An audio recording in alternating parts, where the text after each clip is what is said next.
Hello दोस्तों, कैसे हैं आप सभी का हमारे सुकून एफएम चैनल पर हार्दिक स्वागत है। आप सुन रहे हैं हमारी कहानी सीक्रेट घर जमाई पति। आज सुनेंगे हम एपिसोड नंबर 11। चलिए शुरू करते हैं कहानी। अभय ने अपने पापा को बोल दिया था कि वो पैसे कमाने के लिए, सत्ता चलाने के लिए वो गद्दी को वापस नहीं ले रहा है। वो सिर्फ और सिर्फ अपनी काव्या का बदला लेने के लिए कर रहा है। ये कहते हुए अभय की आंखों में वो कयामत की आग धधक उठी। उसने आगे कहा, आप सिकंदर से कहिए कि वो अपने सारे स्लीपर सेल, अपने सारे हिटमैन और अपने हथियारों के पूरे ग्लोबल नेटवर्क को एक्टिवेट कर दे। अलेक्जेंडर सोलोनिक मॉस्को के जिस भी अभेद्य किला में छुपा हो, मार्टिन कोपेटो टोरंटो या मोनिस्ट्रियल की जिस अंडरग्राउंड तिजोरी में बैठा हो, मैं उन्हें दुनिया के किसी भी कोने से, पाताल के अंधेरे से ढूंढ कर निकालूंगा। अभय के सीने पर हाथ रखकर उसने ऐसी कसम खाई जिसे सुनकर स्वर्ग और नर्क दोनों कांप जाए। उन्होंने कसम खाकर कहा, मैं अपनी काव्या का बदला लूंगा पापा। मैं उन दोनों डॉन्स को सिर्फ गोली नहीं मारूंगा, मैं उनके एम्पायर्स को इस तरह राख करूंगा कि दुनिया का कोई माफिया किताब उनका नाम तक याद नहीं रख पाएगी। मैं उनके परिवार के सामने उनके एक एक वफादार को उनके सामने काटूंगा। मैं उन्हें वो खौफनाक मौत के घाट उतारूंगा जिसे देखकर जहन्नम के फरिश्ते भी अपनी आंख बंद कर लेंगे। अपने बेटे का यह खौफनाक और प्रलयंकारी संकल्प सुनकर योगेश रायचंद पूरी तरह से अवाक रह गए। उन्होंने कभी नहीं सोचा था कि जिस बेटे को वो दुनिया की इस खूनी आग से दूर रखना चाहते हैं, आज वही बेटा इस आग को पूरी दुनिया में फैलाने का फैसला कर चुका है। लेकिन योगेश ये भी जानते थे कि एक शेर को कभी पिंजरे में या शांति से नहीं रखा जा सकता, खासकर तब जब उसकी शेरनी पर हमला हुआ हो। अभय का यह बदलाव कोई मजबूरी नहीं थी। ये एक पति का वो बेतहाशा और पागल कर देने वाली मोहब्बत थी जिसने उसे दुनिया की सबसे खतरनाक दरिंदा बना दिया था। अभय ने अपने पिता की आंखों में वो शैतानी दरिंदे वाली चमक देखकर कहा, पापा, आपने उस रशियन स्नाइपर फैंटम को जिंदा पकड़ा है ना? उसे मारना न। जब मैं इस बेड से उठूंगा तो सबसे पहला काम मेरा खुद उसको साथ करूंगा। मैं उस फैंटम की खाल अपने हाथों से खींचूंगा। उसकी यह बात सुनकर योगेश रायचंद के होठों पर एक बहुत ही खौफनाक, शैतानी और गर्व से भरी मुस्कान आ गई। अंडरवर्ल्ड का वो भगवान जो कुछ मिनट पहले एक लाचार पिता बनकर रो रहा था, आज वो अपने बेटे के इस खूंखार रूप को देखकर एक बार फिर से बड़े मालिक बन चुका था। उन्होंने अपने बेटे को उस कांपते लेकिन मजबूत हाथ को कसकर पकड़ लिया।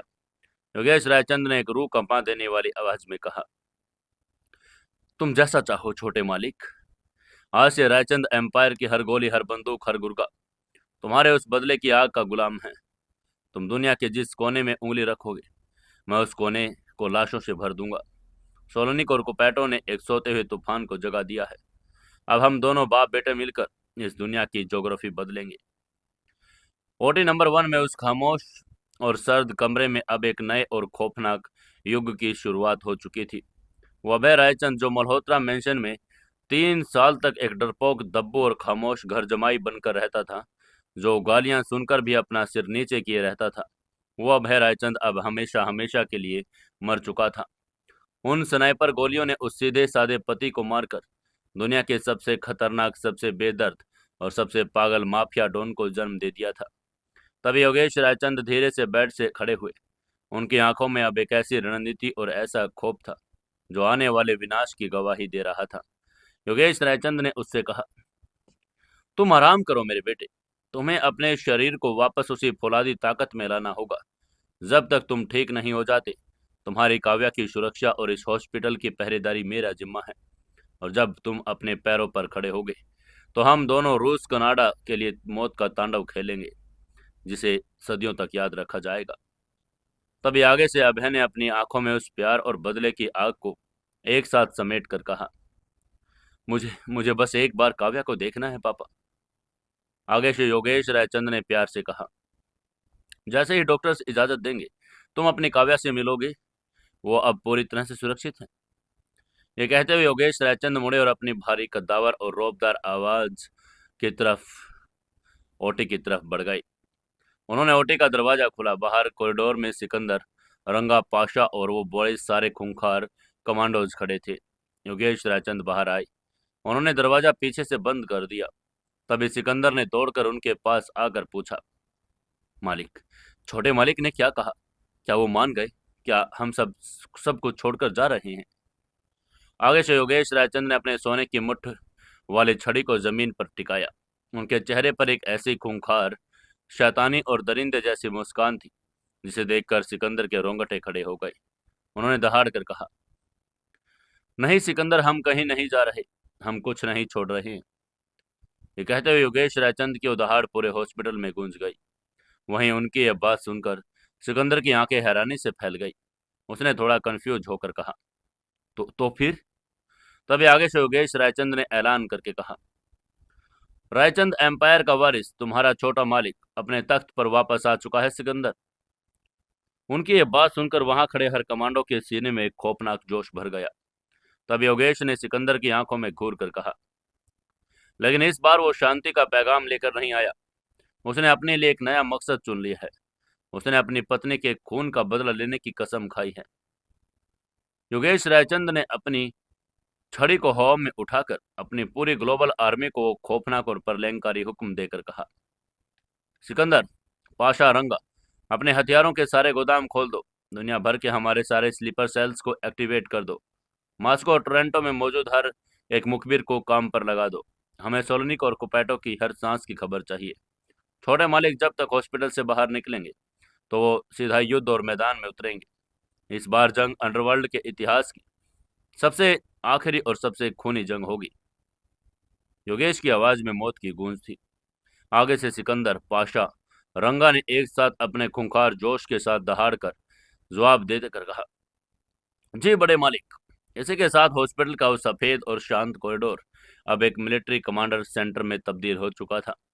अंदर ओटी नंबर 1 में अभय अपनी आंख बंद किए हुए था। उसका सीना दर्द से फटा जा रहा था, लेकिन उसके दिमाग में अब सिर्फ एक ही नक्शा बन रहा था, मौत का नक्शा।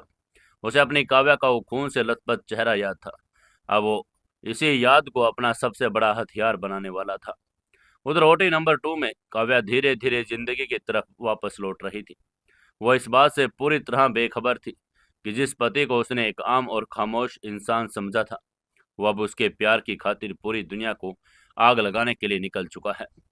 प्यार ने एक दरिंदे को शांत कर दिया था, लेकिन उसी प्यार ने, उस हमले ने दरिंदे को एक ऐसे शैतान में बदल दिया जिसका अंत अब सिर्फ और सिर्फ दुनिया के अंडरवर्ल्ड की तबाही के साथ ही होने वाला था। अलेक्जेंडर सोलोनिक और मार्टिन कुपैटो ने एक बाप के बेटे को ललकार लिया था, जो अब उनके वजूद को दुनिया के नक्शे से हमेशा के लिए मिटाने वाले थे। संजीवनी हॉस्पिटल का वो पूरा टॉप फ्लोर अब किसी हॉस्पिटल की वार्ड की तरह नहीं, बल्कि एक अभेद्य हाई टेक और बड़ा सुरक्षित मिलिट्री बेस की तरह लग रहा था। बड़े मालिक योगेश रायचंद ने उस खौफनाक और स्पष्ट आदेश के साथ रायचंद एम्पायर के सबसे खूंखार और वफादार कमांडोज ने इस पूरी मंजिल को अपने कब्जे में ले लिया था। लिफ्ट से लेकर इमरजेंसी एग्जिट तक हर 10 कदम पर काले रंग के टैक्टिकल सूट पहने, ऑटोमेटिक हथियारों से लैस गार्ड तैनात थे। सिकंदर खुद दिन रात बिना पलक झपकाए उस वीआईपी प्राइवेट आईसीयू रूम के बाहरी दरवाजे के बाहर एक खामोश पहरेदार की तरह खड़ा रहता था। इस हाई टेक सिक्योरिटी और खौफनाक पहरे के बीच उस विशाल और बड़ी अत्याधुनिक प्राइवेट आईसीयू रूम में के अंदर का माहौल बाहर की दुनिया से बिल्कुल अलग था। ये कोई आम आईसीयू नहीं था। इसे खास तौर पर योगेश रायचंद के हुक्म पर डिजाइन किया गया था। कमरे के अंदर तो बहुत आरामदायक और एडवांस इलेक्ट्रॉनिक बेड लगाए गए थे, जिनके बीच सिर्फ कुछ ही फीट का फासला था। दीवारों का रंग बहुत ही शांत और सुकून देने वाला था। खिड़कियों पर बुलेट प्रूफ शीशे लगाए गए थे। उनके ऊपर भारी पर्दे पड़े थे ताकि बाहर की कोई भी हलचल या खतरा अंदर ना आ सके। इस कमरे के अंदर मौत और जिंदगी के बीच की वो सबसे बड़ी खौफनाक जंग चल रही थी। उस खूनी रात को बीते हुए 2 दिन हो चुके थे। ये 2 दिन मल्होत्रा और रायचंद परिवार के लिए किसी सदी से कम नहीं थे। लेकिन मेडिकल साइंस के चमत्कार, अमेरिका से आज जादुई एडवांस एडोनिसिंस एक्स इंजेक्शन और सबसे बढ़कर अभय और काव्या के एक दूसरे के लिए बेतहाशा प्यार की ताकत ने मौत को घुटने टेकने पर मजबूर कर दिया था। काव्या का दिल, जो अब एक बुरी तरह से धड़कना बंद कर चुका था, अब उस जादुई इंजेक्शन और सर्जन की मेहनत की बदौलत अपनी पूरी और प्राकृतिक लय में धड़क रहा था। उसके फेफड़ों का वो भयानक घाव अब सिल चुका था। हालांकि वो अभी भी बड़ी कमजोर थी, लेकिन उसे दर्द निवारक दवाइयों के भारी असर में रखा गया था। लेकिन अब वो पूरी तरह से खतरे से बाहर थी। वेंटिलेटर की वो मोटी नली उसके गले में डाल दी गई थी और अब वो एक साधारण ऑक्सीजन मास्क के सहारे खुद सांस ले रही थी। उधर दूसरी तरफ अभय का शरीर किसी आम इंसान के शरीर से अलग था। बचपन से ही मिली उस कठोर कमांडो ट्रेनिंग, मार्शल आर्ट्स और खुफिया दुनिया के कड़े अनुशासन ने उस शरीर को फौलादी बना दिया था। उसके दाहिने फेफड़े को चीरकर निकलने वाली 7.62 mm स्नाइपर गोली ने उसके शरीर को पूरी तरह से तोड़ दिया था, लेकिन उसके अंदर के उस छोटे मालिक के जिद्दी और खूंखार जज्बे को नहीं तोड़ पाई। उसकी रिकवरी रेट को देखकर खुद डॉक्टर माथुर उनकी टीम हैरान थी। जिस घाव को भरने में इंसान को बिस्तर से उठने में हफ्ते लग जाते, अभय का शरीर उस घाव को महज 2 दिनों में तेजी से भर रहा था। इन 2 दिनों में नीलम मल्होत्रा ने कई बार आकर अपनी बेटियों को और दामाद को देखा था। उनका सारा वो घमंड टूट चुका था। उन्होंने अभय के माथे पर हाथ रखकर उसे दुआएं दी, योगेश रायचंद के सामने हाथ जोड़कर उनका शुक्रिया अदा किया, लेकिन अभय का पूरा ध्यान, उसकी हर सांस, उसका हर एक ख्याल सिर्फ और सिर्फ अपने बगल वाले बेड पर लेटी काव्या पर टिका रहता था। आज तीसरे दिन की सुबह थी। कमरे के अंदर एक बहुत ही गहरी, सुकून भरी और रूहानी शांति छाई हुई थी। वेंटिलेटर की वो डरावनी आवाजें बंद हो चुकी थी। सिर्फ हार्ट मॉनिटर्स की वो धीमी और रिदमिक बीप बीप बीप की आवाज आ रही थी, जो इस बात का गवाही दे रही थी कि वो दोनों जिंदगियां अब सुरक्षित है। कमरे की मध्यम पीली रोशनी में अभय की आंखें खुली। वो अपने बेड पर सीधा लेटा हुआ था। उसके सीने के दाहिने हिस्से पर पट्टियों का एक मोटा जाल बिछा हुआ था। उसके बाएं हाथ में अभी भी एक आईवी लाइंस लगी थी, जिससे एंटीबायोटिक्स और ग्लूकोज उसके शरीर में जा रहा था। अभय ने एक गहरी सांस ली। सांस लेते ही उसके टूटे हुए फेफड़े और पसलियों में एक तेज सुई चुभने जैसा दर्द उठा, लेकिन अभय के चेहरे पर कोई कराह नहीं आई। उसने अपनी जिंदगी में इससे भी भयंकर दर्द सहे थे। उसने अपनी गर्दन को बहुत ही धीमी गति से दाईं तरफ मोड़ा। उसकी कुछ ही दूरी पर दूसरे बेड पर काव्या लेटी हुई थी। काव्या का वो खूबसूरत चेहरा, जो 2 दिन पहले पूरी तरह से पीला और बेजान पड़ चुका था, आज उस पर एक हल्की सी गुलाबी रंगत वापस आ चुकी थी। उसके वो लंबे और घने रेशमी बाल तकिए पर बिखरे हुए थे। उसके चेहरे पर लगा वो पारदर्शी ऑक्सीजन मास्क अब हटा दिया गया था। उसकी जगह सिर्फ एक छोटी सी नेजल ट्यूब ने ले ली थी। काव्या बहुत ही गहरी और शांत नींद में सो रही थी। उसका सीना सांसों के साथ बहुत ही सहजता से ऊपर नीचे हो रहा था। अपनी काव्या को इस तरह चैन की नींद सोता देखकर अभय के दिल को सुकून मिला, वो जो उसे शब्दों में बयां करना नामुमकिन था। अभय ने मन ही मन सोच कर कहा, तुम बच गई मेरी जान। लेकिन अचानक अभय के अंदर का वो पति और वो रक्षक एक अजीब सी तड़प और बेचैनी से भर उठा। वो अपनी काव्या से सिर्फ कुछ फीट की दूरी पर लेटा हुआ था। पिछले 2 दिनों में वो इसी बेड पर बंधा था और वो अपनी आंखों से काव्या को देख तो सकता था, लेकिन वो उसे छू नहीं सकता था। वो उसकी धड़कन को महसूस नहीं कर सकता था। अभय को याद आया कि कैसे गोली लगने के ठीक 1 सेकंड पहले काव्या ने उसके कंधे पर सिर रखकर कहा था कि मैं तुमसे बहुत प्यार करती हूँ अभय। वो उस पल की मिठास और उस एहसास को वापस जीना चाहता था। इसलिए अभय ने अपने दिमाग में एक बहुत ही जिद्दी, फौलादी फैसला लिया। अभय ने अपने दांतों को हल्के से भींच कर खुद से कहा, मैं अब इस बेड पर और नहीं लेट सकता। ये बड़बड़ाकर उसने अपने बाएं हाथ से अपने ऊपर ओढ़ी हुई सफेद चादर को झटके में हटा दिया। बाएं हाथ और पैर के सहारे शरीर का वजन उठाया, और ये कोई आसान काम नहीं था। पसलियों का फ्रैक्चर और फेफड़े के घाव इंसान की हर एक हरकत पर भयंकर होते हैं। जैसे ही अभय ने अपने शरीर को ऊपर उठाया, ये उसके सीने में गहरे टांकों का एक खिंचाव महसूस हुआ, जैसे वहां कोई चाकू चला रहा है। अभय के माथे पर अचानक पसीने की ठंडी बूंदें आई। उसकी सांसें तेज हो गई, लेकिन दर्द कभी भी अभय रायचंद के इरादों को नहीं रोक पाया था। अपने जबड़े को कठोरता से कस लिया उसने, और उसकी एक बड़ी धीमी करह अपने होठों के अंदर ही दबा ली, ताकि काव्या की नींद न खराब हो जाए। बहुत ही धीरे धीरे से, एक एक इंच करके, अब अपने बेड के किनारे तक खिसक कर आया और उसने अपने पैर बेड के नीचे लटका दिए। फर्श की वो ठंडक उसके नंगे पैरों से टकराई। उसने अपना बायां हाथ उस आईवी स्टैंड पर मजबूती से जमाया, जिस पर उसकी ग्लूकोज की बोतलें टंगी हुई थी। उसने उस स्टैंड को अपनी वॉकिंग स्टिक्स की तरह इस्तेमाल करने का फैसला किया। अभय ने काव्या के बेड की तरफ देखकर अपनी हिम्मत को बटोर कर कहा, बस कुछ कदम। उसने अपने बाएं हाथ से स्टैंड को पकड़ा और अपने दोनों पैरों पर वजन डालकर एक एक झटके के साथ वो बेस से खड़ा हो गया। खड़े होते ही उसका सिर 1 सेकंड के लिए बुरी तरह से चकरा गया। खून की कमी और दवाइयों के असर की वजह से उसे चक्कर आ रहे थे। उसके घुटने कांपे, लेकिन उसने अपने बाएं हाथ की ग्रिप को उस लोहे के स्टैंड पर और भी ज्यादा से मजबूती से कस लिया था। उसे अपनी आंखों को बंद किया और एक गहरी सांस ली और अपने दर्द की विल पावर से जीत हासिल कर लिया। जब उसका शरीर शिथिल हो गया तो उसने अपनी आंखें खोली और वो खड़ा हो गया। अंडरवर्ल्ड का वो वारिस, वो छोटा मालिक जिसे डॉक्टर्स ने हफ्तों तक बेड पर रहने की हिदायत दी, वो महज 48 घंटे के बाद अपने पैरों पर खड़ा हो चुका था, सिर्फ अपनी पत्नी के जाने के लिए। अभय ने अपना पहला कदम बढ़ाया और हर एक कदम उठाने पर उसके सीने में जो दर्द उसे वापस बेड पर गिरने के लिए मजबूर कर रहा था, लेकिन उसकी नज़र सिर्फ और सिर्फ काव्य के उस शांत चेहरे पर टिकी हुई थी। वो धीरे धीरे उस आईवी स्टैंड को घसीट कर काव्या के बेड की तरफ बढ़ने लगा। एक कदम, दो कदम, तीन कदम। काव्य और अभय के बेड्स के बीच की वो दूरी, जो कुछ फीट की थी, आज अभय को किसी लंबे और थका देने वाली मंजिल की तरह लग रही थी। आखिरकार वो काव्या के बेड के करीब पहुंच चुका था। काव्या के बेड के ठीक बगल में एक छोटी सी मेडिकल टेबल और एक स्टूल रखा था, जिस पर नर्सेज दवाइयां रखती थी। अभय ने उस आईवी स्टैंड को एक तरफ किया, बहुत ही सावधानी से अपने दर्द को छुपाकर वो छोटी सी टेबल पर बैठ गया। टेबल पर बैठते ही उसके सीने और पसलियों को थोड़ा सा आराम तो मिला। उसने एक लंबी और राहत भरी सांस छोड़ी। अब वो काव्या के बिल्कुल पास था, इतना पास कि काव्या की उन धीमी, गर्म और मीठी सांसों को अपने चेहरे पर महसूस कर सकता था। कमरे की उस मध्यम रोशनी में काव्या का चेहरा किसी स्वर्ग की अप्सरा जैसा लग रहा था। बीमारी और चोट ने उसकी खूबसूरती को कम नहीं किया था, बल्कि उसमें एक ऐसी मासूमियत भर दी जो किसी का दिल पिघला दे। अभय ने अपने बायां हाथ आगे बढ़ाया। उसका हाथ थोड़ा सा कांप रहा था। उसने बहुत ही नजाकत से काव्या के चेहरे पर आ रही उन रेशमी जुल्फों की एक लट को अपनी उंगली से पीछे किया और उसे काव्या के कान के पीछे अटका दिया। अभय का वो स्पर्श इतना कोमल था जैसे वो किसी कांच की बनी गुड़िया को छू रहा हो।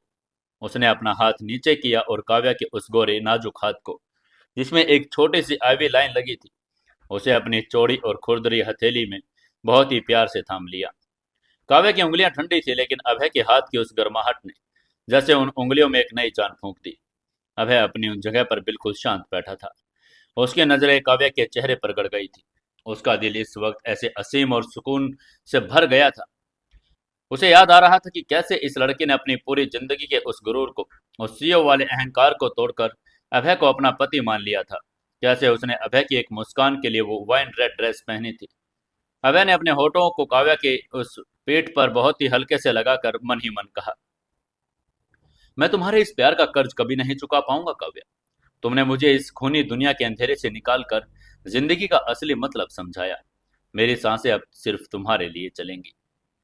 अभय के उस गर्म, कोमल और प्यार भरे स्पर्श ने काव्या के अवचेतन मन के तारों को झकझोर दिया। दवाइयों के उस भारी और नशीले असर के बीच काव्या की रूह ने अपने रक्षक और अपनी प्रेमी के उस स्पर्श को तुरंत पहचान लिया था। काव्या की वो लंबी और घनी पलकें बहुत ही धीमी तरीके से फड़फड़ाने लगी। देखते ही अभय की सांसों में एक पल के लिए अटक गई। वो बिना पलक झपकाए काव्या के चेहरे को देख रहा था। शुरुआत में कमरे मध्यम रोशनी में आंखें थोड़ी सी चुभी, उसकी पुतलियां थोड़ी सिकुड़ी और फिर उन्होंने आसपास के माहौल को थोड़ा साफ करना शुरू कर दिया। सबसे पहली चीज जो काव्या की उन खूबसूरत लेकिन थकी हुई आंखों ने देखी, वो कोई हॉस्पिटल की छत या कोई मशीन नहीं थी। वो अभय का चेहरा था। अभय जो ठीक उसके बेड के उस टेबल पर बैठा हुआ था, जिसके सीने पर सफेद पट्टियां बंधी थी। उसका चेहरा थोड़ा कमजोर और पीला पड़ चुका था, लेकिन जिसकी आंखों में दुनिया का सारा प्यार, सारी फिक्र और सारा सुकून एक साथ छलक रहा था। काव्या को ऐसा लगा जैसे वो कोई बहुत ही मीठा और खूबसूरत सपना देख रही है। वो उसे खौफनाक याद आ गई और उसने गोली की वो कान फाड़ देने वाली आवाज, सीने का वो भयंकर दर्द और अभय का खून से सना वो सीना याद उसे लगा कि शायद उसने अभय को हमेशा के लिए खो दिया। लेकिन आज, अभी, इस वक्त उसका वही अभय, उसका रक्षक, उसके बिल्कुल पास, उसके हाथों को अपने हाथों में थामे बैठा था। काव्या की आंखों में एक सेकंड के लिए आंसू आ गए। ये आंसू दर्द के नहीं, ये आंसू उस असीम खुशी और सुकून और चमत्कार के थे जो प्यार करने वाले दिलों को मौत के मुंह से भी वापस ले आते हैं। काव्या के सूखे और कमजोर होठ बहुत ही धीरे से हिले। उसने हकला कर कहा, अभय। उसकी आवाज इतनी धीमी थी कि सिर्फ एक फुसफुसाहट जैसी लग रही थी। उसके मुंह से अपना नाम सुनते ही अभय के चेहरे पर एक ऐसी जादुई और खूबसूरत मुस्कान खिल उठी, जिसने उसके सीने के सारे दर्द को एक ही पल में खत्म कर दिया। अभय ने बहुत ही रेशमी भारी और जज्बाती आवाज में कहा, मैं यहाँ हूँ मेरी जान, मैं बिल्कुल तुम्हारे पास हूँ। उसने काव्या के हाथ पर अपनी एक पकड़ थोड़ी मजबूत कर ली। काव्या की वो नम आंखें अभय के चेहरे पर हर एक इंच को निहार रही थी। वो अपनी आंखों पे इस बात का यकीन कर ही रही थी कि ये कोई सपना नहीं बल्कि हकीकत है। काव्या ने अपने चेहरे को तकिए पर बहुत ही हल्का सा अभय की तरफ मोड़ दिया। तभी आगे से काव्या ने धीरे से फुसफुसा कर कहा, तुम जिंदा हो। मुझे लगा था कि मैंने तुम्हें खो दिया। काव्या की आवाज में एक ऐसी तड़प और खुशी थी जो किसी को भी रुला दे। काव्या की आंखों में एक ऐसे आंसू छलक कर उसके कान की तरफ बह निकला। ये देखते ही अभय ने तुरंत अपना हाथ आगे बढ़ाया और अंगूठे से काव्या के उस आंसू को पोंछ दिया। अभय ने एक बहुत ही प्यारी हल्की सी शरारती मुस्कान के साथ कहा, मैं इतनी जल्दी तुम्हारा पीछा नहीं छोड़ूंगा मिसेज रायचंद। जब तक आपकी सांसें चल रही हैं, मौत भी मुझे अपने साथ नहीं लेकर जा सकती। मेरा वजूद तो आपसे है। उसकी इस बात में वो पुराना छोटा मालिक वाला कॉन्फिडेंस नहीं बल्कि एक पति का प्यार था। काव्या ने उन सूखे और कमजोर होठों पर एक बहुत ही खूबसूरत और सुकून भरी मुस्कान आई। उसने अपनी आंखों को अभय की आंखों में पूरी तरह से डाल दिया। उन दोनों के बीच अब किसी लफ्ज किसी वाक्य की जरूरत ही नहीं थी। उनकी वो खामोश नजरें ही एक दूसरे से हजारों बातें कर रही थी। काव्या की आंखें कह रही थी, तुमने एक बार फिर मुझे बचा लिया। तुमने अपना सीना मेरे सामने कर दिया। तुम सच में मेरे रक्षक हो। और अभय की आंखें जवाब दे रही थी, अगर मेरे शरीर में हजार जान भी होती तो मैं वो सब तुम पर कुर्बान कर देता। तुम्हारी एक खरोंच के बदले मैं पूरी दुनिया को आग लगा सकता हूँ। तभी काव्या ने अपने हाथ को उस अभय के हाथ से पकड़ा हुआ था जो बहुत ही हल्की सी ताकत लगाकर अपनी तरफ खींच लिया। उसके इशारे ने अभय तुरंत समझ गया कि वो उस मेडिकल टेबल को थोड़ा और आगे की तरफ झुका। उसे अपने सीने के टांकों में भयंकर खिंचाव और दर्द महसूस हुआ, लेकिन उसने उप तक नहीं किया और झुककर काव्या के चेहरे के बिल्कुल करीब आ गया।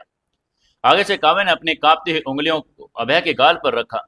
उसकी उंगलियों का वो कोमल स्पर्श अभय के चेहरे पर किसी ठंडे और मीठे मरहम की तरह लगा। काव्या ने अभय के सीने पर लंबी और उन चौड़ी और खून के हल्के धब्बों वाली पट्टियों की तरफ देखकर बहुत ही फिक्रमंद और रूंधे हुए गले से कहा, तुम्हारे सीने में बहुत दर्द हो रहा होगा ना। काव्या को याद आ गया था कि पहली गोली अभय के सीने में ही लगी थी।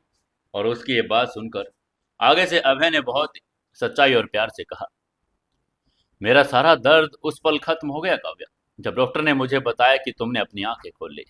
मेरा एक घाव तो कुछ भी नहीं, लेकिन जब मैंने तुम्हें उस बिस्तर पर खून से लथपथ देखा था तो जो मेरे दिल में दर्द था वो इस गोली से लाख गुना ज्यादा खौफनाक था। ये कहते हुए अभय की आंखों में वो खौफनाक रात फिर से ताजा हो गई। उसकी आंखें छलक आई। उसने इमोशनल होकर कहा, प्लीज प्लीज मुझे इस तरह कभी छोड़कर जाने की बात मत सोचना काव्या। अगर तुम्हें कुछ हो जाता तो मैं इस दुनिया को दरिंदा बन जाता जिसे देखकर शैतान भी कांप उठते। मेरी इंसानियत, मेरी इच्छाएं, सब कुछ सिर्फ तुम्हारे होने से है।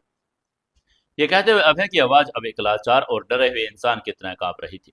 अंडरवर्ल्ड का वो डॉन आज अपनी पत्नी के सामने अपनी सबसे बड़ी कमजोरी कबूल कर रहा था। तभी काव्या ने अभय के उन आंसुओं को देखा। उसे महसूस हुआ कि इस मजबूत और फौलादी इंसान के सीने में जो दिल है वो सिर्फ और सिर्फ उसके प्यार से धड़कता है। काव्या ने अपनी उंगलियों से अभय के गालों पर गिरे उन आंसुओं को बहुत ही प्यार से पोंछ दिया।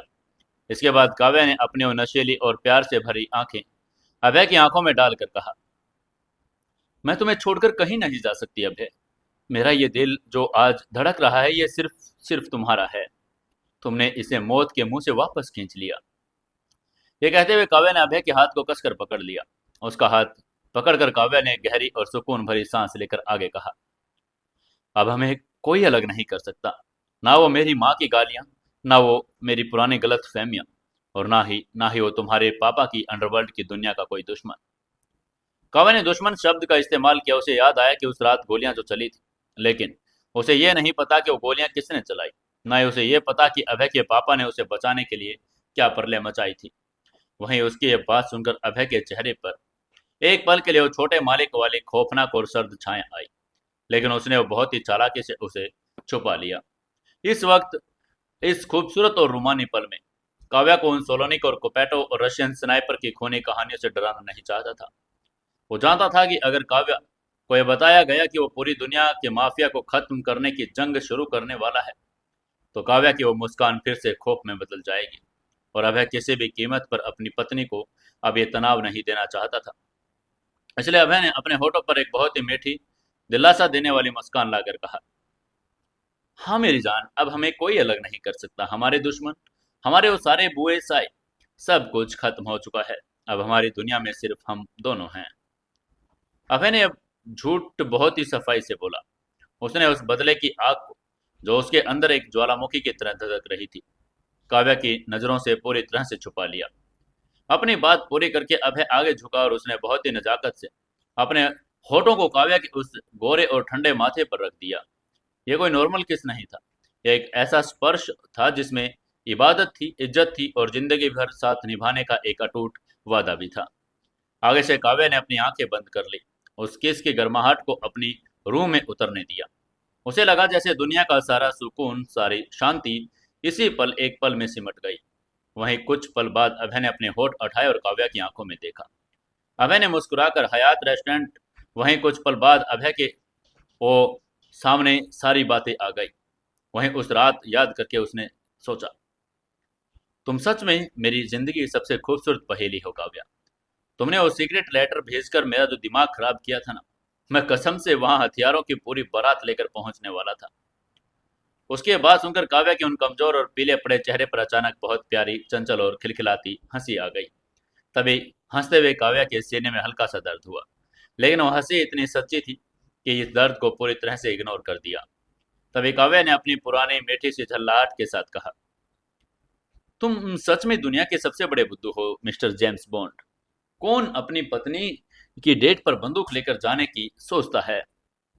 आगे से अब मैंने बहुत ही रोमांटिक और गहरे लहजे में कहा, वो इंसान जिसे यह डर हो कि कोई भी चीज उस परी को उससे छीन न ले। उसके बाद सुनकर काव्या के गाल पर एक बार फिर से शर्म से लाल हो गए। इन दोनों के बीच चल रही इस प्यार भरी, खट्टी मीठी और जज्बाती गुफ्तगू को देखकर कोई नहीं कह सकता था कि ये दोनों अभी मौत के सबसे खौफनाक दरवाजे से लौट कर आए हैं। कमरे के अंदर की वो मशीनें, जो कुछ दिन पहले मौत का सायरन बजा रही थी, वो आज इन दोनों के प्यार के इस खूबसूरत मिलन पर एक सुरमई संगीत की तरह बज रही थी। इसके बाद अभय वहीं उस टेबल के पास बैठा रहा और उसने काव्या का हाथ नहीं छोड़ा। वो दोनों एक दूसरे की आंखों में देखते हुए बिना ज्यादा बात किए बस उस साथ को महसूस कर रहे थे। लेकिन काव्या की बॉडी में दवाइयों का असर अभी था, इसलिए उसकी पलकें धीरे धीरे भारी होने लगी। तभी काव्या ने नींद में जाकर बहुत ही धीमी आवाज में कहा, तुम तुम अब जाकर आराम करो अभय, तुम्हारे सीने में दर्द होगा, अपने बेड पर लेट जाओ।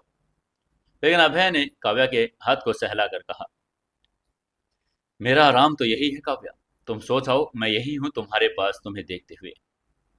ये बात सुनकर आगे से काव्या ने बहुत ही सुकून भरी मुस्कान दी। उसे पता था कि अभय कितना जिद्दी है। उसे अपनी आंखें बंद करनी पड़ी और एक बहुत ही गहरी, शांति से भरी, सुरक्षित नींद के आगोश में चली गई। काव्या के सोते ही अभय के चेहरे की वो मीठी मुस्कान धीरे धीरे गायब हो गई। उसकी जगह एक ऐसी सर्द, खूंखार और फौलादी शांति ने ले ली जो आने वाले एक बहुत बड़े तूफान की गवाही दे रही थी। अभय ने काव्या के उस शांत चेहरे को देखा। काव्या के चेहरे को देखते हुए अभय ने मन ही मन एक खौफनाक कसम खाकर सोचा, तुम आराम से सो जाओ मेरी जान। तुम्हें इस बात का कभी नहीं पता चलेगा कि तुम्हारा ये बुद्धूपति, तुम्हारा ये शांत रक्षक अब दुनिया का सबसे बड़ा दरिंदा बनने वाला है। जब तुम इस हॉस्पिटल से बाहर निकलोगे तो इस दुनिया में ना कोई अलेक्जेंडर सोलोनिक बचेगा और ना ही कोई मार्टिन कुपेटो। तुम्हारे इस खून की कीमत उनके पूरे साम्राज्यों की राख से चुकाई जाएगी। ये छोटे मालिक का वादा है।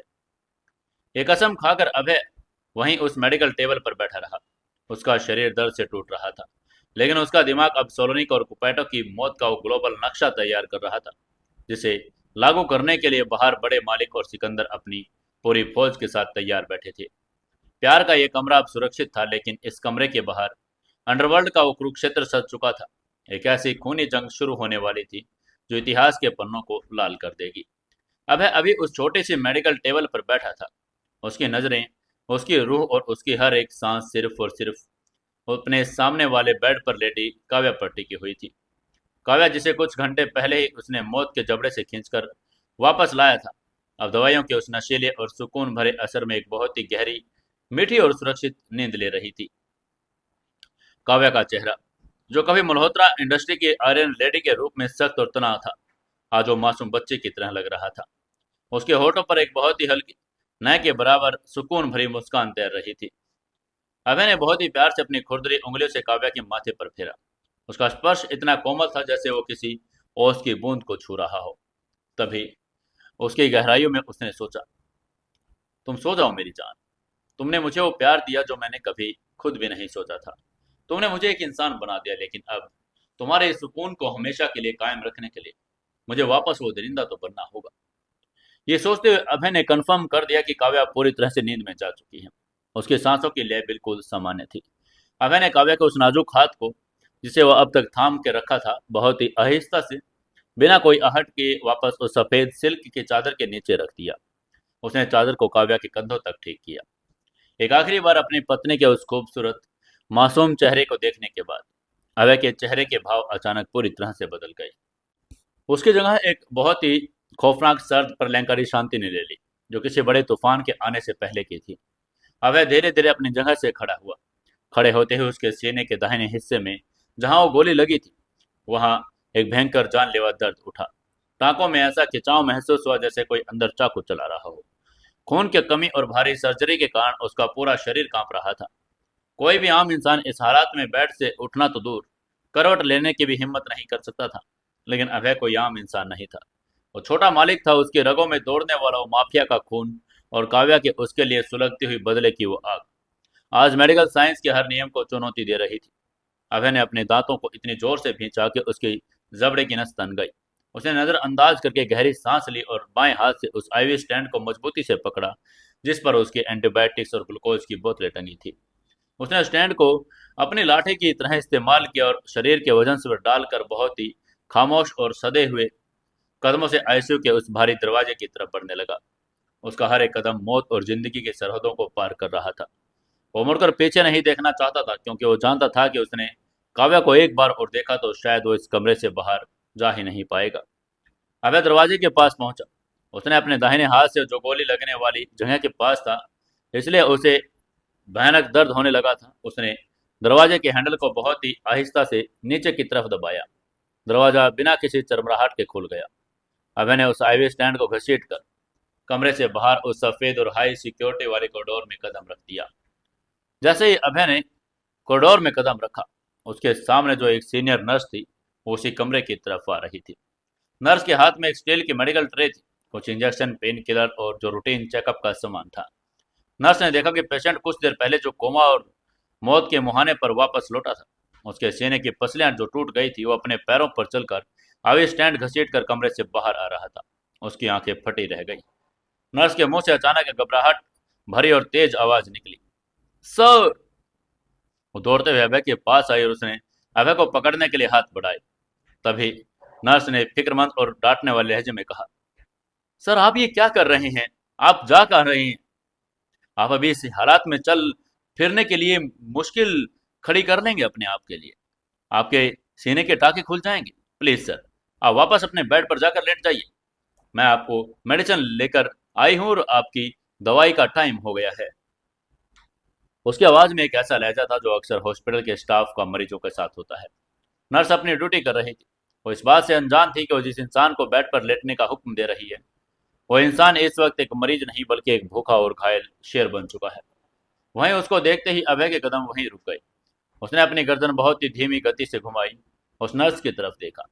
जैसे ही अभय ने नर्स की नजरों से नजर टकराई, नर्स के हाथ में पकड़ी वो स्टील की ट्रे अचानक जोर से कांपने लगी। अभय की आंखों में जो कुछ देर पहले काव्या के सामने प्यार के समंदर में जो डूबी थी, वह बिल्कुल खून की तरह लाल हो चुकी थी। उन आंखों में एक ऐसी वहशी, दरिंदे जैसी और प्रलयंकारी आग धधक रही थी, जिसे देखकर यमराज भी अपना रास्ता बदल दे। उसका चेहरा किसी पत्थर की मूर्ति की तरह सख्त और भावनाहीन हो चुका था। उस एक नजर ने नर्स के शरीर का सारा खून जैसे जमा दिया। उसकी रूह तक कांप गई। उसे ऐसा लगा जैसे किसी इंसान से नहीं, बल्कि साक्षात मौत को देख रही हो। अभय के गले में एक ऐसी खुरदरी, फटी हुई और खौफनाक गुर्राहट निकली, जो किसी जंगली जानवर के जबड़े से निकलती है। उसने दहाड़ कर कहा, मुझे मुझे कोई आराम नहीं करना, और ना ही मुझे तुम्हारी कोई मेडिसिन चाहिए। उसकी दहाड़ सुनकर नर्स के होंठ कांपने लगे। वो कुछ बोलना चाहती थी, लेकिन अभय के खौफ ने उसकी आवाज छीन ली। तभी अभय उस नर्स के चेहरे कि थोड़े और करीब आया और उसका वो लाल और खूनी चेहरा देखकर नर्स एक कदम पीछे हट गई। अभय ने अपने अंगूठे के पीछे आईसीयू के दरवाजे की तरफ इशारा करके कहा, अंदर अंदर मेरी पत्नी सो रही है, वो बहुत गहरी नींद में है। उसे भनक, एक छोटी सी भनक भी नहीं लगनी चाहिए कि मैं कमरे से बाहर आया हूँ। अभय की आवाज अब फुसफुसाहट में बदल चुकी थी, लेकिन उस फुसफुसाहट का वजन किसी बम के धमाके से ज्यादा भारी था। अभय ने अपनी आंखों को और ज्यादा खतरनाक तरीके से सिकोड़ कर आगे कहा, अगर अगर उसे कुछ भी पता चला, या अगर तुमने मुझे रोकने की कोशिश की, या यहाँ खड़े होकर एक लफ्ज भी बोलना और शोर मचाने की कोशिश की, तो मैं कसम खाता हूँ मैं इस पूरे हॉस्पिटल को, यहाँ हर एक कमरे को तुम्हारे साथ इसी वक्त जिंदा जलाकर राख कर दूंगा। ये कोई हवाई धमकी नहीं थी।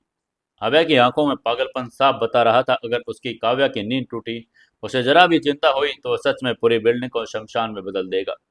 वहीं उसके धमकी सुनकर नर्स के हाथ इतनी ज्यादा देर से कांपने लगे कि पानी का गिलास छलकने लगा। उसका चेहरा खौफ से भर चुका था। उसे समझ आ गया कि जिस शख्स से वो बात कर रही है, वो कोई आम वीआईपी नहीं, बल्कि अंडरवर्ल्ड का सबसे बड़ा दरिंदा है। नर्स ने बिना एक शब्द बोले घबराहट में बहुत ही तेजी से हाँ पर अपना सिर हिलाया। वो अपनी इतनी ज्यादा डर चुकी थी कि उसने अपने ट्रे को सीने से चिपकाया और तेजी से पीछे मुड़कर वह उल्टे पैर भाग चुकी थी। सीधे कॉरिडोर में आके डॉक्टर माथुर के कैबिन की तरफ भाग चुकी थी। वहीं अभय ने उसे भागते हुए देखा, लेकिन उसके चेहरे पर कोई भाव नहीं था। उसका काम हो चुका था। काव्या को नींद में अब कोई खलल नहीं था। इसके बाद अभय ने अपने बाएं हाथ में पकड़े उस आईवी स्टैंड को देखा। ये स्टैंड उसे एक मरीज होने का एहसास दिला रहा था, और छोटा मालिक कभी भी कोई मरीज बनकर अपनी जंग नहीं लड़ सकता। उसने बहुत ही झटके से, बिना किसी हिचकिचाहट के, अपने बाएं हाथ की नस में लगी उस आईवी लाइंस को खींचकर बाहर निकाल दिया। खून के कुछ बूंदे उसके हाथ से टपक कर फर्श पर गिरी, लेकिन अब उसे कोई परवाह ही नहीं थी। इसके बाद उसने उस आईवी स्टैंड को एक तरफ धक्का देकर दीवार के सहारे टिका दिया। अब वो बिना किसी सहारे के खड़ा था। उसका शरीर दर्द से टूट रहा था। फेफड़े हवा के लिए तड़प रहे थे, लेकिन उसके अंदर उस खौफनाक एड्रेनालिन रश और बदले की आग ने उस शारीरिक कमजोरी को सुन कर दिया था। फिर वो पूरी तरह से सीना तन कर खड़ा हो गया। उसने एक लंबी सांस ली, अपने उसी पुराने और रौबदार मौत बांटने वाले अंदाज में कॉरिडोर की तरफ अपने कदम बढ़ा दिए। कॉरिडोर के आगे वाले हिस्से में, जहां आईसीयू विंग खत्म होता था, वीआईपी वेटिंग लाउंज शुरू होता था। वहां का नज़ारा किसी माफिया कोर्ट से कम नहीं था। पूरा एरिया हाई सिक्योरिटी में तब्दील था। वहां सिकंदर, रंगा, पाशा, रायचंद अंपायर के तीन सबसे खूंखार और बड़े सिंह पहला सकार, हाथ बांधे हुए पूरी तरह से मुस्तैद खड़े थे। उनके पीछे उनके दर्जनों कमांडो तैनात थे। इन तीनों के ठीक सामने एक बहुत ही शानदार और महंगे लेदर की कुर्सी पर बड़े मालिक योगेश रायचंद बैठे थे। उनके हाथ में अभी वो सोने वाली मुठ की एक छड़ी रखी हुई थी। लेकिन इस खौफनाक और माफिया से भरे माहौल के बीच एक बहुत ही अजीब और चौंकाने वाला नजारा था। कॉरिडोर के दूसरे कोने में, जहां एक आरामदायक सोफा था, वहां नीलम मल्होत्रा बैठी थी। वो नीलम मल्होत्रा जो कुछ दिन पहले तक अपने दामाद को जलील करती थी। वो अपने उस दामाद की परछाई से नफरत करती थी, और आज उनकी सेवा में बड़े मालिक से कुछ खास सूट बूट पहने गुर्गे लगे हुए थे।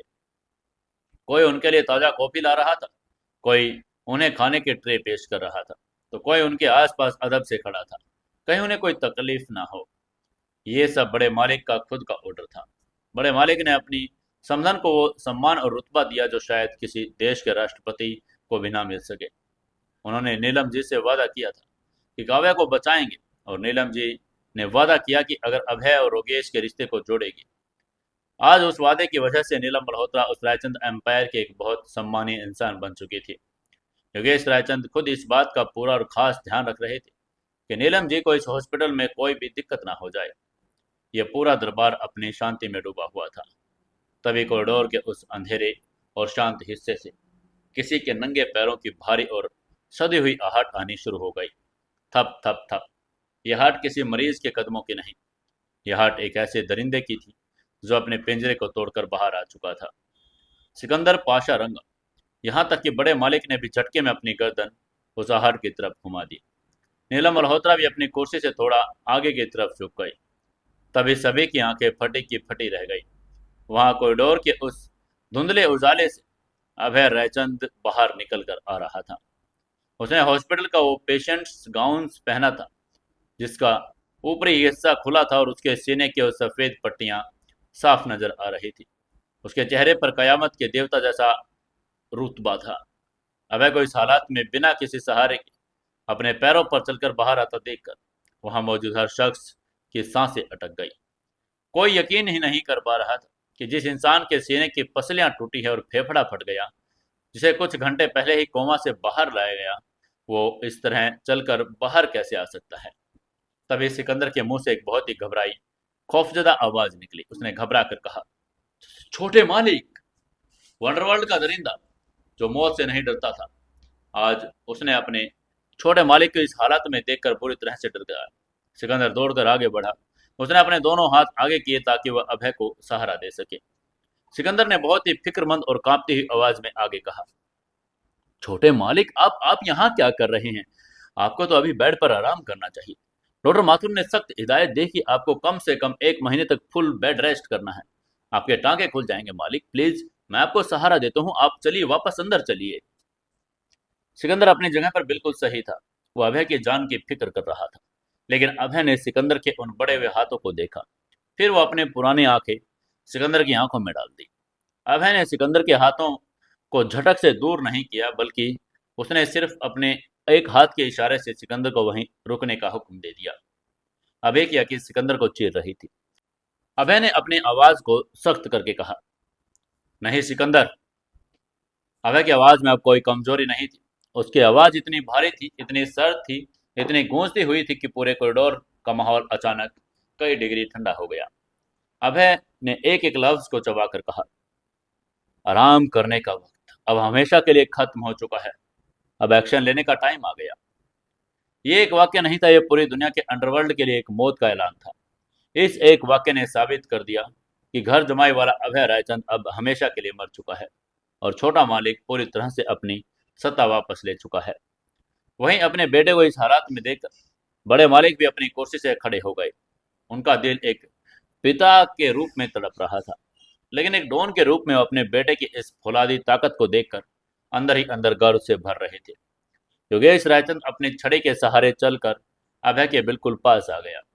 योगेश रायचंद ने बहुत ही नरमी और प्यार से कहा, अभय मेरे बेटे, सिकंदर सही कह रहा है। तुम्हारी काव्या अब पूरी तरह से सुरक्षित, अब कोई खतरा नहीं। तुम्हें अभी आराम की जरूरत है। तुम्हारे शरीर में बहुत खून बह चुका है। तुम अंदर जाओ और अपनी पत्नी के पास लेट जाओ। योगेश रायचंद ने अभी अभय के कंधे को हाथ रखकर एक पिता ने विश्वास दिलाकर कहा, जिन कुत्तों ने तुम्हारी इस खुशहाल जिंदगी पर गोली चलाई, उन रशियन और कनाडाइन डांस को मैं खुद ढूंढ कर उनके सिर काट लाऊंगा। ये मेरा काम अब है। तुम्हें अपने हाथ गंदे करने की कोई जरूरत नहीं। एक पिता अपनी औलाद की दुनिया हर तकलीफ से बचाना चाहता था। योगेश रायचंद अपने बेटे को वापस उस खूनी दलदल में नहीं उतारना चाहता था, लेकिन अभय ने अपने पिता की आंखों में बहुत ही सीधा, बेखौफ तरीके से देखा। अभय ने अपने पिता के उस हाथ को जो उसके कंधे पर था बहुत ही सम्मान लेकिन पूरी दृढ़ता के साथ नीचे कर दिया। अभय ने बहुत ही साफ, स्पष्ट और फौलादी लहजे में जवाब देकर कहा, नहीं पापा, इस बार मैं आपकी परछाई के पीछे छुपकर आराम नहीं करूंगा। उन्होंने मेरे घर पर वार नहीं किया, उन्होंने मेरी दुनिया, मेरी काव्या के सीने में गोली उतारी है।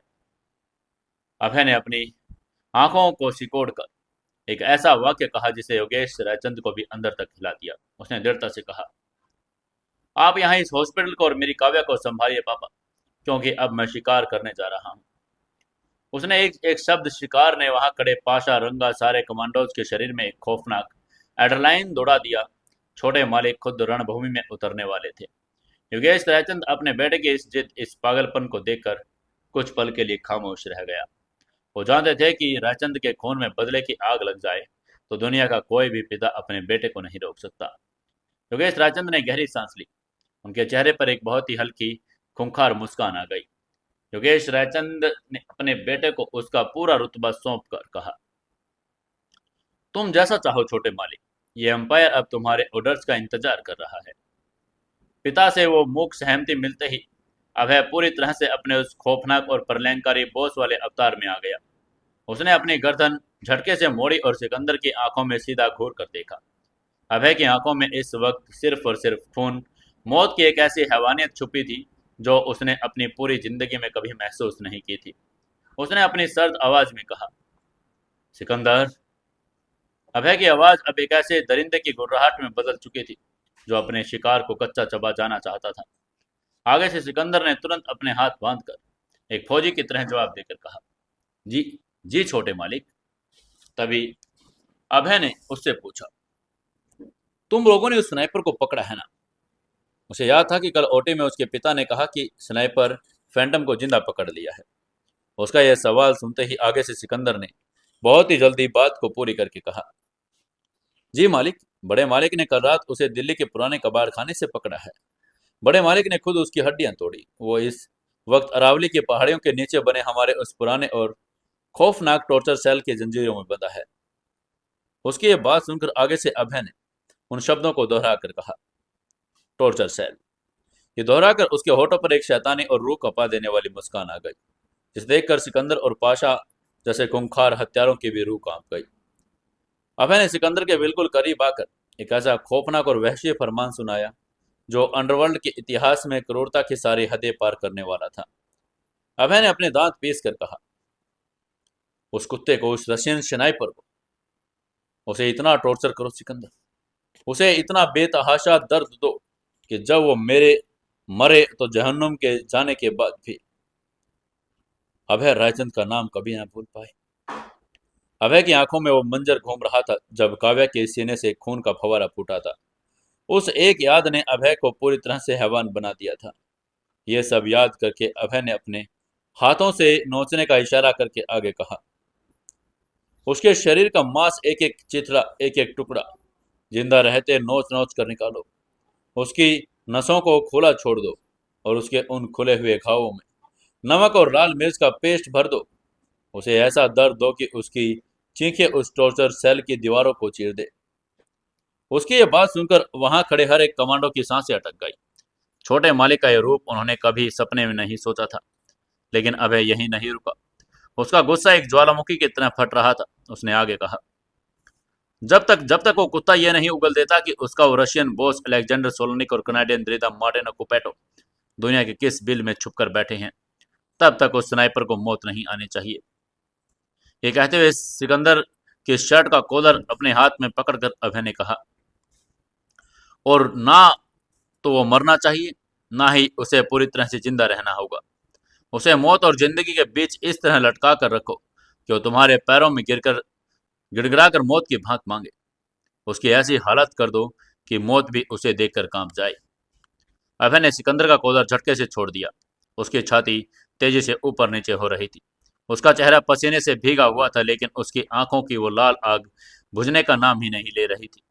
अभय ने अपनी उंगली हवा में उठाकर एक एक शब्द पर ऐसा जोर दिया जैसे वो पूरी दुनिया को चेतावनी दे रहा हो,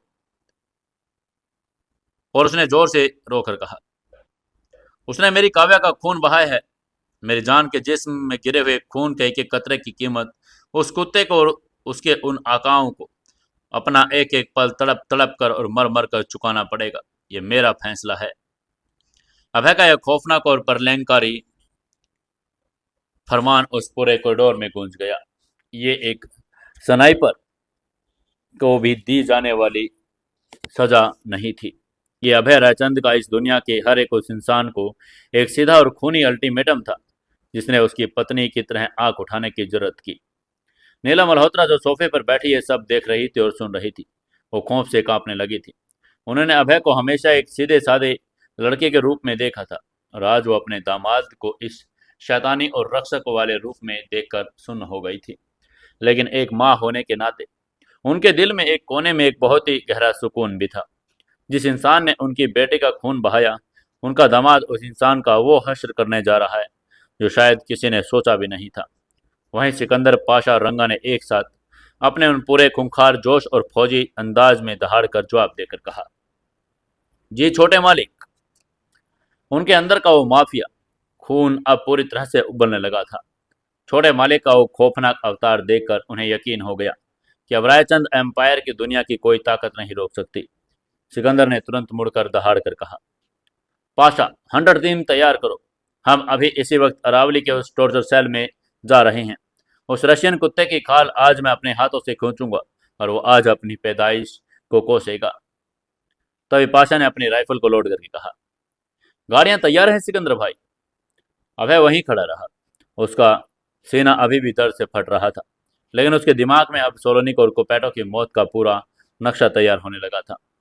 तो ये तो पहली खबर उसे मिलनी चाहिए थी, और क्योंकि उन डॉन्स का शिकार करना कोई हिटमैन नहीं, मैं खुद करूंगा। उसकी ये बात सुनकर हिट सिकंदर ने सिर झुकाया और अपनी टीम के साथ हॉस्पिटल के कॉरिडोर में तेजी से बाहर की तरफ निकल गया। अब उस कॉरिडोर में सिर्फ अभय, उसके पिता योगेश रायचंद और दूर बैठी नीलम मल्होत्रा थी। योगेश रायचंद ने अपने बेटे की तरफ देखा। उनकी आंखों में एक अजीब से गर्व और एक खौफनाक सुकून था। उन्हें पता था कि उनका बेटा अब उनके रास्ते पर निकल चुका है जहां से वापसी नामुमकिन है, लेकिन उन्हें यह भी पता था कि अब दुनिया का कोई भी बाप अपने बेटे को नहीं हरा सकता। अभय ने गहरी सांस ली। उसका वो दरिंदा वाला रूप अब धीरे धीरे वापस एक शांत रक्षक में बदलने लगा। वो मुड़ा और बिना एक शब्द कहे अपने उस भारी और दर्द भरे शरीर को घसीटकर वापस उसी प्राइवेट आईसीयू की तरफ चला गया जहां उसकी दुनिया, उसकी काव्या उसका इंतजार कर रही थी। बाहर की दुनिया के लिए अभय रायचंद अब मौत का दूसरा नाम बन चुका था, लेकिन उस बंद दरवाजे के पीछे वो अब भी सिर्फ और सिर्फ काव्या का वो बुद्धू, प्यारा और बेइंतहा प्यार करने वाला पति था। कयामत का वो तूफान अब पूरी दुनिया में फैलने वाला था। अरावली की पहाड़ियों से उठने वाली उस रशियन स्नाइपर की दर्दनाक चीखें अब मॉस्को और कनाडा के महलों में बैठे उन दोनों डॉन्स की रातों की नींदें हराम करने वाली थी। अभय रायचंद का वो खूनी सफर अब शुरू हो चुका था, जिसका अंजाम सिर्फ और सिर्फ दुश्मनों की राख के साथ होने वाला था। वहीं दूसरी तरफ संजीवनी हॉस्पिटल के उस सफेद और रोशनी से भरे कॉरिडोर को पीछे छोड़कर सिकंदर, पाशा और रंगा अपने खूंखार कमांडोज की टीम को साथ लेकर उन काली बख्तरबंद फॉर्च्यूनर गाड़ियों की तरफ बढ़ रहे थे। उनकी कदमों की चाल अब किसी इंसान की नहीं, बल्कि उन शिकारी भेड़ियों के जैसी हो गई थी जिन्हें अपने मालिक के शिकार को नोच कर खुला हुक्म मिल गया था। अभय रायचंद उनके छोटे मालिक, जो वो शब्द सिकंदर के दिमाग में किसी हथौड़े की तरह बार बार बज रहे थे। उनके शरीर के मांस का एक एक चिथड़ा जिंदा रहते हुए नोच नोच कर निकालो। उसकी नसों को खुला छोड़ दो। उसके उन खुले हुए घाव में नमक और लाल मिर्च का पेस्ट भर दो। उसे मौत की भीख मांगने पर मजबूर कर दो। सिकंदर वहीं अपनी गाड़ी का दरवाजा खोलकर बैठ गया। पाशा ड्राइविंग सीट पर था। सिकंदर ने अपनी खुरदरी और सर्द आवाज में कहा, चलो पाशा, अरावली चलो। उसकी एक आंख और जिसके नीचे तलवार का वो गहरा कट अब सिर्फ और सिर्फ बेतहाशा दरिंदगी और खून की प्यास से तैर रही थी। पाशा ने गाड़ी गियर में डाली। टायरों की एक खौफनाक चीख के साथ तीन काले रंग की एसयूवी गाड़ियां का वो काफिला दिल्ली के उस साफ सुथरे इलाके से निकलकर अरावली की उन पथरीली, वीरान और खौफनाक पहाड़ियों की तरफ दौड़ पड़ा। रास्ते भर गाड़ियों में कोई कुछ नहीं बोला। पाशा के चेहरे पर एक शैतानी मुस्कान थी। वो उन उपकरण औजारों के बारे में सोच रहा था जिसका इस्तेमाल वो आज उस रशियन स्नाइपर्स फैंटम पर करने वाला था। उसने अपनी पूरी जिंदगी में कई लोगों को टॉर्चर किया था, लेकिन आज ये टॉर्चर कोई आम पूछताछ नहीं थी। ये छोटे मालिक की पत्नी उनके मैडम जी के खून का बदला था। आज दरिंदगी की सारी हदें पार होने वाली थी। करीब 45 मिनट की तेज और खामोश सफर के बाद गाड़ियों का काफिला अरावली की उन वीरान और घुमावदार पहाड़ियों के बीच बने एक बड़े गुप्त और खंडरनुमा इलाके में पहुंच गया। बाहर से देखने पर यह जगह सिर्फ एक पुरानी खंडर हो चुकी फैक्ट्री या पत्थरों की खदान जैसी लगती थी। यहाँ दूर दूर तक कोई आबादी नहीं थी, कोई पुलिस स्टेशन नहीं था और कोई ऐसा इंसान नहीं जो यहाँ से उठने वाली चीखों को सुन से। गाड़ियों की एक भारी और जंग खाए लोहे की गेट के सामने रुकी। रायचंद अंपायर के हथियारों से लैस गार्ड्स ने गेट खोला। गाड़ी अंदर दाखिल हुई।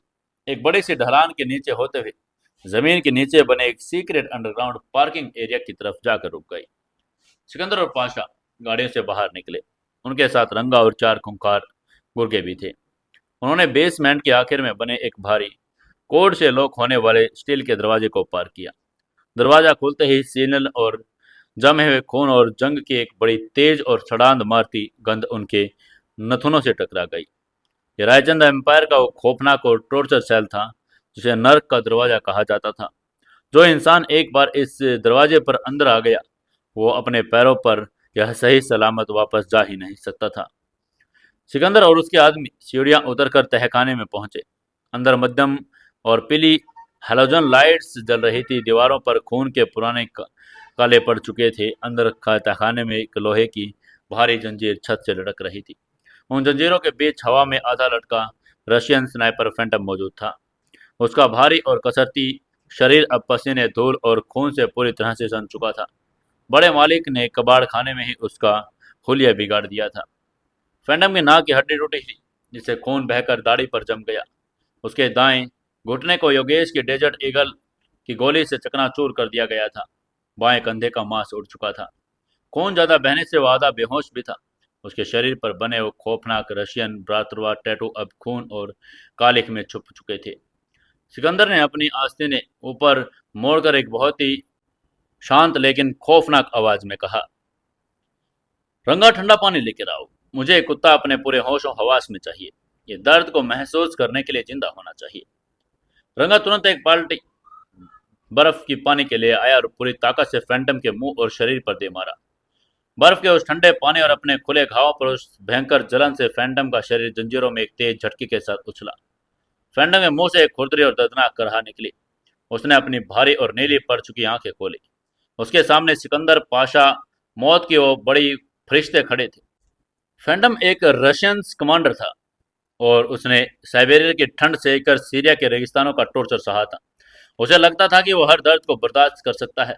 उसने खून से भरा अपना थूक फर्श पर फेंका और अपने होठों पर एक कड़वी घमंडी मुस्कान लाकर अंग्रेजी में कहा। फैंटम की आवाज टूटी हुई थी, लेकिन उसमें अभी भी वो रशियन मशीनरीज वाला घमंड बरकरार था। उसने कहा, तुम लोग रायचंद के कुत्ते हो। तुम्हारे बड़े मालिक ने मुझे मारने की हिम्मत नहीं हुई, तो उसने अपने कुत्तों को भेज दिया। पाशा को फैंटम की बकवास सुनकर इतना भयंकर गुस्सा आया कि उसने अपनी भारी फौजी बूट से फैंटम के उन टूटे हुए दाएं घुटने पर जोरदार ताकत से लात मारी। फैंटम के गले में एक रूह कपा देने वाली चीख तहखाने में टकरा कर गूंजने लगी। वो जोर से चिल्लाया। उसका पूरा शरीर जंजीरों में पागलों की तरह तड़पने लगा। तभी पाशा ने चिल्ला कर कहा, अपनी गंदी जुबान को अपने मुंह के अंदर रख ले रूसी सुअर। बड़े मालिक ने तुझे इसलिए नहीं मारा क्योंकि तेरी मौत पर हमारे छोटे मालिक का नाम लिखा है, और छोटे मालिक ने तेरे लिए वो सजा चुनी है जो तूने अपने उस रशियन जहन्नुम में भी नहीं सोची होगी। आखिर क्या ये बता देगा रशियन कि ये कहाँ छुपे हैं सोलोनिक और कुपैटो? क्या होगा आगे की कहानी में जानेंगे कल के एपिसोड में। दोस्तों, कहानी को ज़्यादा से ज़्यादा लाइक, शेयर और कमेंट जरूर करें।